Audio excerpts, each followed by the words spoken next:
So my boyfriend, well, I guess ex-boyfriend now, Ethan proposed to me. Like literally got down on one knee with a ring and everything, except he also proposed to my sister. Yep, my sister. Same night, same ring, same stupid little speech about soulmates and life's too short. I know how that sounds. You're probably like, wait, did he get confused? Did he not realize which one of you he was dating? But no, he knew exactly what he was doing. Let me rewind a bit. Ethan and I had been dating for about 3 years. We met at a music festival. He accidentally spilled beer on my shoes and then somehow charmed his way into buying me new ones the next day. He was smart, funny in this really dry way, and honestly, the most emotionally available guy I've ever dated, which, as you know, is a pretty low bar. But still, he showed up. He remembered my cat's birthday. He actually liked my family. That last part, that's where the problem started. Because my sister Claire, she's Claire. Gorgeous in that effortless way, like she rolled out of bed with perfect beach waves and a glowy face.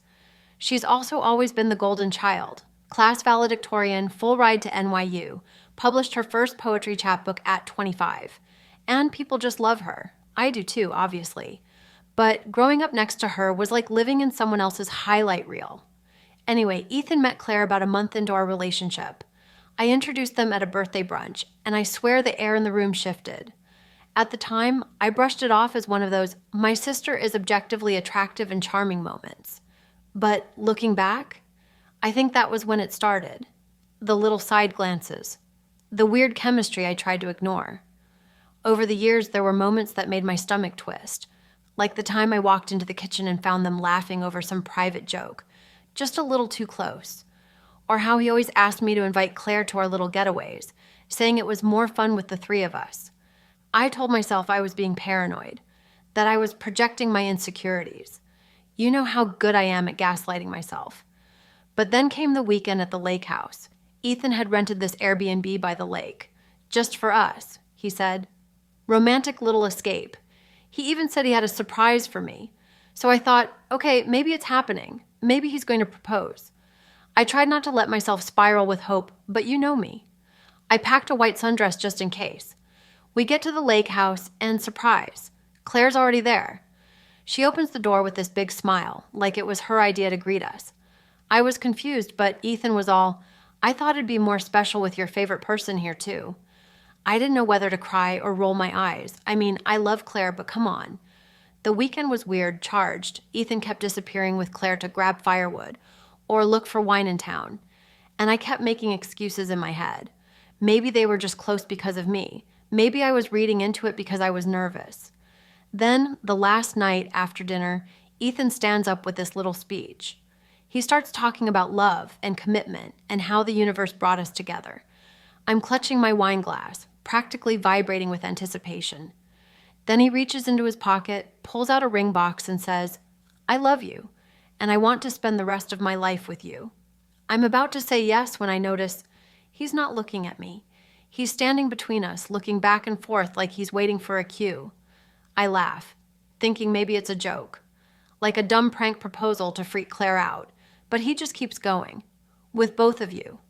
I kid you not, those were his words, with both of you. I froze.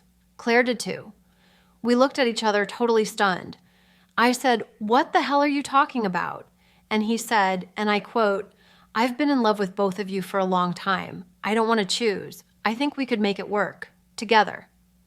Like this was some kind of romantic indie movie and not a complete train wreck of basic human decency. Claire got up and left the room without a word. I just sat there, heart pounding, trying to process. I asked if he was serious, and he said yes, that he'd thought about it for months, and that some cultures do this, and love doesn't have to be a box. I told him love doesn't have to be a box, sure, but this was a whole damn coffin. I left the next morning. Claire and I didn't speak for a couple of days. When we finally talked, she said she was just as blindsided as I was, that she always felt this low-level weirdness but thought she was imagining it. She said she never ever saw him like that. And honestly, I believe her. She looked sick when he said it, and she blocked his number before I did. So yeah, that's how my boyfriend proposed to me. And my sister, at the same time, with one ring, Like he was auditioning for some messed up rom-com that no one asked for. I'm still trying to make sense of it. It's not even the betrayal that hurts the most. It's the fact that I doubted myself for so long. That I let little red flags slide because I didn't want to seem crazy. That I believed someone could love me honestly without a contingency plan. Anyway, I'm fine. Not great, not terrible. Claire and I are closer now, weirdly. Trauma bonding, I guess. We joke about how we're probably going to end up old and single, living together with 14 cats and a shared Netflix account. And you know what? That sounds better than whatever the hell Ethan thought he was offering. Please tell me this is the craziest thing you've ever heard, because I need to win at something today.